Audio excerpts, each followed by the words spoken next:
നമ്മൾ ഡിസ്കസ് ചെയ്യാൻ പോകുന്നത് ബോംബെ ഹൈക്കോടതിയുടെ ഒരു പ്രധാനപ്പെട്ട വിധിയെ പറ്റിയിട്ടാണ്. ഹിന്ദു മാരേജ് ആക്ട് 1955 പ്രകാരം ഡിവോഴ്സ് പെറ്റീഷനെ സംബന്ധിച്ചിട്ടാണ് ഈ വിധി. സംഭവം എന്താന്ന് വെച്ച് കഴിഞ്ഞാൽ ഭാര്യ ഭർത്താക്കന്മാർ ഡിഫറെന്റ് ആയിട്ടുള്ള കോടതികളിൽ വിവാഹമോചന ഹർജികൾ ഫയൽ ചെയ്തു കഴിഞ്ഞാൽ എവിടെയാണ് പരിഗണിക്കുക? ഈ കേസിൽ ഭർത്താവിന്റെ ഹർജി ഭാര്യയുടേതിനേക്കാൾ 9 ദിവസം മുമ്പാണ് ഫയൽ ചെയ്തത്.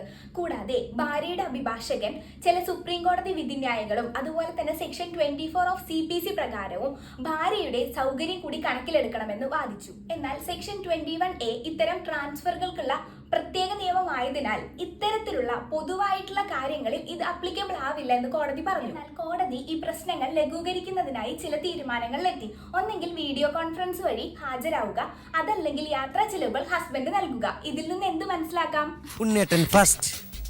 അതന്നെ, ഹിന്ദു മാരേജ് ആക്ടിലെ സെക്ഷൻ 21A പ്രകാരം ആദ്യം കൊടുക്കുന്ന ഹർജിക്കാണ് മുൻഗണന കൂടുതൽ. അപ്പൊ കൂൾ ഗുരു, ശുക്രിയ.